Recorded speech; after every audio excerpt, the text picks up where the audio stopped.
depende del formato, con mucho respeto. Realmente la oportunidad de venir hoy a dirigirnos ante ustedes es sin duda para abordar el tema que tenemos presente y que tiene que ver con el campo helado en Nextlalpan.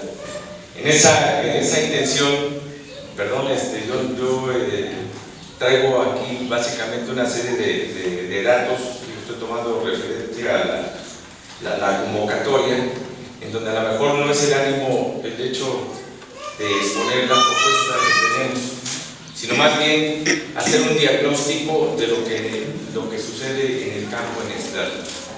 ¿Y por qué hacer un diagnóstico en este momento respecto al campo en Nextlalpan?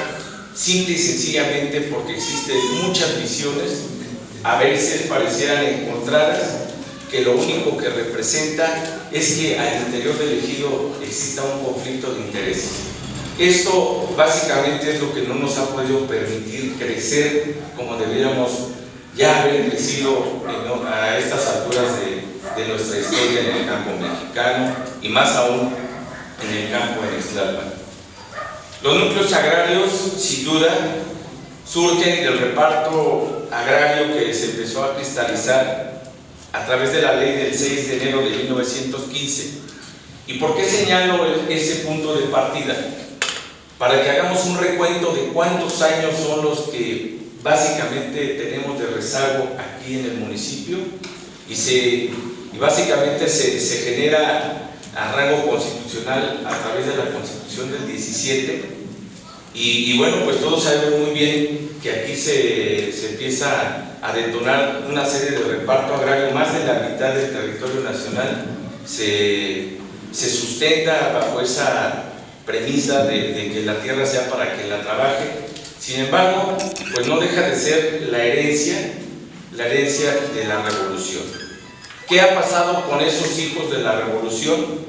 Que básicamente se han olvidado de que al campo únicamente se le utiliza con un afán clientelista, con un afán, ¿por qué no decirlo?, de dependencia económica, cuando realmente no hemos tenido la oportunidad de poder detonar el campo mexicano y más aún en Nextlalpan. ¿Por qué hablamos de visiones encontradas? Al interior, cada uno de ustedes sabe muy bien que el campo en Nextlalpan, su constitución, incluso su propia ubicación geográfica, nos ha permitido incluso generar algún tipo de acercamiento con la comunidad. Sin embargo, esa composición, esa ubicación, no en muchos casos nos ha permitido ser coincidentes en algo que se debe de demostrar o que se debe de manifestar en un desarrollo. Cuando se inicia la construcción de las unidades de riego, concretamente del Nextlalpan 1, se genera una gran oportunidad para que el suelo, o en este caso la tierra, el campo nextlalpense, pueda ser susceptible de una producción mayor. ¿Cuál es la realidad? La realidad es que hoy el campo en Nextlalpan está básicamente abandonado. Y pudiéramos generar aquí una serie de acciones que básicamente orienten a que el campo pueda ser productivo. Desafortunadamente, estamos a expensas de los criterios gubernamentales del orden federal. Y bueno, pues en esta primera intervención yo quisiera que partiéramos de eso, de un diagnóstico de nuestra realidad y por supuesto de un recuento que tendríamos que estar haciendo para ya adentrarnos en la siguiente intervención para generar la propuesta en el campo en este año. Muchas gracias. Gracias. Cedo la palabra al ciudadano Iván Moreno Palestina. Bueno, creo que la clase de historia fue algo enredada, pero hay que aterrizar algunas cosas. Sí, estamos aquí reunidos hoy porque los compañeros ejidatarios se dieron la tarea de invitarnos y organizar este debate. Pero al final, todo esto tiene que girar en torno a una visión global.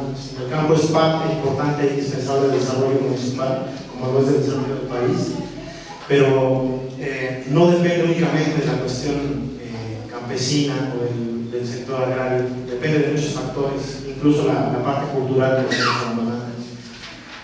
Quisiera comenzar hablándoles del proyecto que tiene Morena. Morena tiene un proyecto a nivel nacional que obedece a las necesidades del mexicano y que obedece desde luego a las necesidades de los tlaxcaltenses. Este proyecto transformador, porque así es recuperar las áreas perdidas que tenemos en el país. Estas áreas perdidas han sido consecuencia de varias reformas que han venido a dañar al ciudadano y a la patria. Por ejemplo, tenemos las más recientes, la petrolera, la reforma energética, tenemos la reforma educativa y la reforma laboral que le da al ciudadano puntos en contra, desfavorece al ciudadano. ¿Y por qué hablo de estas reformas? Porque si no pensamos en ellas, estaremos olvidando que viene una más, la reforma agraria, una reforma agraria que viene a dañar aún más al campo mexicano. Esta reforma agraria, así como la del 95, que vino a modificar algunas partes de la cuestión ejidal, que permite incluso la cuestión de transformar los ejidos en propiedades, ahora viene más fuerte con el afán de privatizar el campo. Por ahí viene la mentira de que se va a industrializar el campo mexicano, como fue en el 94, esta metáfora de que hay que meterle dinero al campo, que hay que meterle maquinaria, y el campo cada vez está peor. Nextalpan es una excepción, Nextalpan sigue viviendo ese rezago. Y yo creo que los compañeros que aún viven en el campo lo saben, ¿no? Qué complicado es meter un tractor para limpiar el campo, ¿no? Nos gastamos muchísimo más en diésel que la producción que se obtiene. Entonces, el pensar que el campo es una cuestión aislada, ¿no? Está amarrado de los demás problemas. La reforma energética lo que hace es aumentar los precios de las gasolinas y con ello aumentar el precio del diésel, y con ello la producción del campo es aún mayor. Entonces, no pensemos que este es un tema aislado, está amarrado de los demás problemas que tenemos. ¿Sí? Les adelanto, la reforma agraria que pretende implementar prevé eso, que se puedan hacer divididas las parcelas ejidales y vendidas al mejor postor, y esto implica incluso que los extranjeros vengan y se apropien de ellos. Y esto aunado a una cuestión histórica de rezago cultural, donde ya no pensamos en la cuestión histórica o la cuestión que nos costó tener hoy estas tierras. Tiene una revolución, las tierras que hoy tienen los ejidatarios o que todavía algunos campesinos comuneros las tienen, costaron vidas de mexicanos, muchísimas vidas.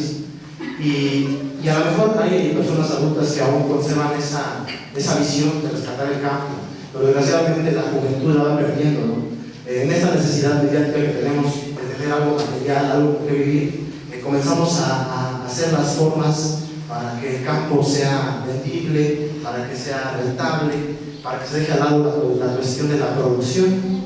Y, por ejemplo, tenemos que en los años de los 50 al 70, México tuvo lo que se conoce como el milagro mexicano, y no dependió de otras cosas más que del campo. ¿Y cómo es que el campo en esa época funcionó? Bueno, porque hubo una reforma por ahí del 38 con el ingeniero Cárdenas que le inventó el campo. Entonces, pensar que el campo tlaxcaltense se va a solucionar por una cuestión municipal es una mentira. Nada se soluciona de forma local, salvo la autonomía de los municipios. Lo demás lo tenemos que resolver en una forma nacional, con una perspectiva diferente, y dejar de lado las cuestiones mediáticas que resuelven cosas inmediatas. Hay que pensar al futuro. A lo mejor no será el beneficio con los hijos, pero tal vez los nietos podrán gozar de un mejor país si hacemos lo adecuado el día de hoy. Gracias.